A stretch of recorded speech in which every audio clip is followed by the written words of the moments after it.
Welcome to Bitter Reality Brewing. This is the Brewferm Beastly Belge Part 2 of 2. We're going to go through the transfer, we'll go through the tasting. I just wanted to kind of speak about the product after trying it. First, don't forget, like, subscribe. Thanks for sharing. We are running about a 25% on viewers being subscribed, which is awesome. That's just awesome. Very impressed, appreciate it a great deal. But if you're looking to buy something for someone who's never brewed, or if you're a brewer and you just want to try a really good quality extract, I've got to tell you, I don't have high hopes for most extracts. I'm sorry, companies who make extracts. I just don't.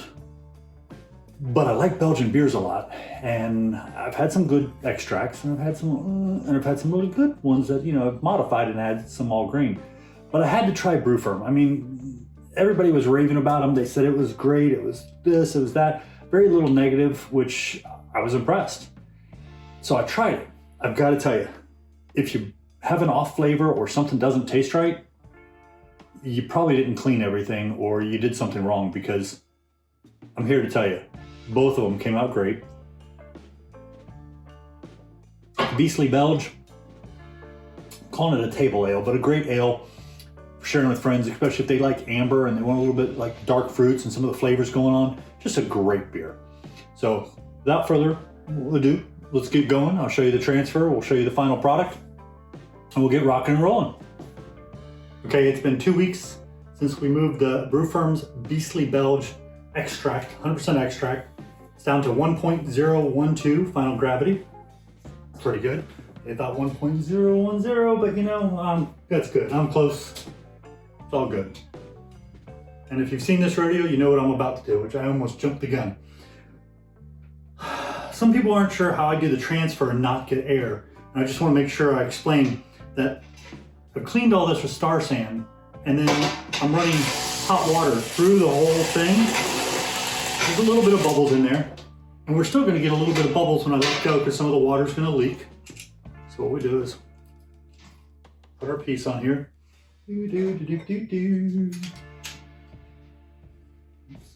Tighten up, listen. Okay, so we got a couple bubbles in there. Then we go over here to this little keg. This little keg is just being used to dump liquid. That's all I'm doing. I can do like that, and I'm running water. So now, I see a little bit of air bubbles, just a tiny, tiny bit. If I keep going like this, the air bubbles will push through and go into the keg. Some air out, and I see a little bit of bubbles, but they're right at the very end, so I'm really not too worried there. There. Still getting a little bit of air bubbles. Not 100% sure, but hey. The key is you're going to get a tiny bit of air. And with that tiny bit of air hitting over here, I'm not worried. I mean, we're going to purge it anyways. Now I'm going to run the beer. The beer's going to go through this entire system. It's going to go over here. And just as the color changes, I'm going to disconnect it and put it on our final resting place. I've already purged this with CO2. I did put a little bit of half a teaspoon of gelatin in there with about a quarter cup of water, just to kind of clarify a little bit, because I don't know the residuals from the yeast or anything else that might be sitting in suspension. The Belgian yeasts are known for kind of hanging out, should we say. Other key is getting the crimps out of this hose.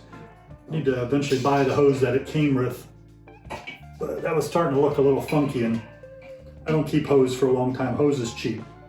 So we kick this on. Watch the liquid color change. There we go. Move it over here.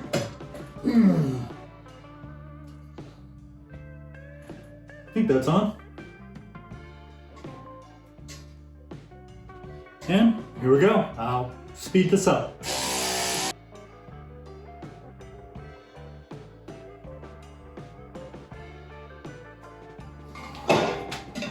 Yeast started getting up in there, and I don't want to get too much of that. Okay, I go back to the water, keep the liquid air out.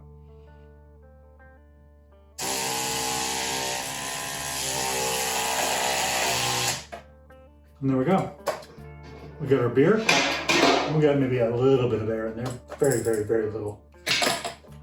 And if you're kegging, anyways, you should have CO2. Put that bad boy back on there. And purge your keg. Okay, I'm saying we're good. I'm gonna pressurize this, get it cold, let it chill out for a few days, maybe a full week. Get it nice and carbonated, and then we'll try it out, see how this stuff is. See if all the reviews are in line, should we say. Okay. Beastly Belge. It may not be 100% ready because I've been shaking the hell out of it, so I'll let it sit for maybe another 4 or 5 days. It would clarify and look a little bit better, but I just want to try it. I want to, I mean, flavor is king. A little battle zone going on, but flavor is king. So this is our Beastly Belge from Brewferm, but let's go ahead and try it.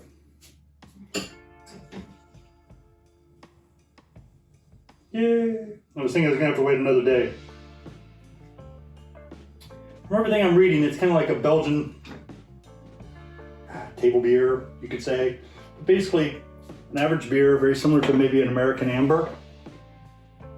It's very dark because, yeah, like I said, if there's any settling, it's not happening with me because I want the carbonation.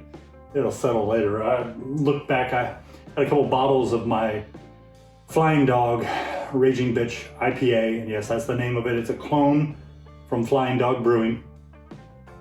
And it wasn't that clear, but I'm pulling bottles, pouring a bottle of it, and it is crazy clear. So clarification takes a little time.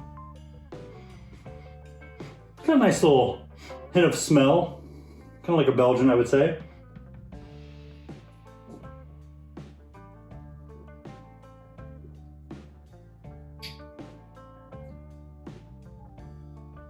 No off flavors.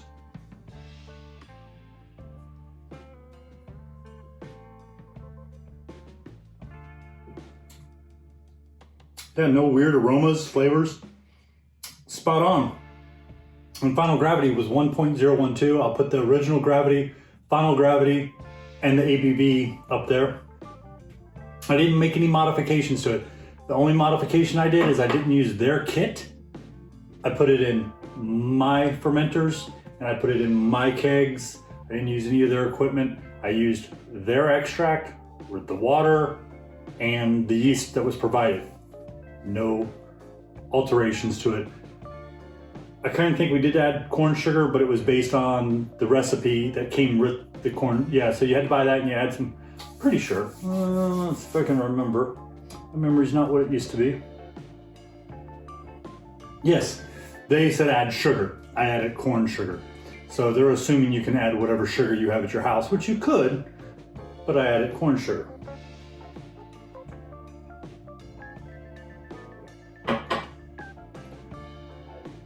The only thing bad is there's only 3 gallons of it, so it won't last as long as a normal 5-gallon keg, but that's very nice. I'll try the saison here soon. Sadly, we didn't get that into the chillers quickly because I had to move some kegs around and bottle off some of the French Toast Brown Ale and get that put in the fridge so I can share out the last few bottles. And I'm not sure what I'll be bottling off next just to kind of free up some space, but yeah. Brewferm's Beastly Belge. It's a good beer. You're doing all extracts.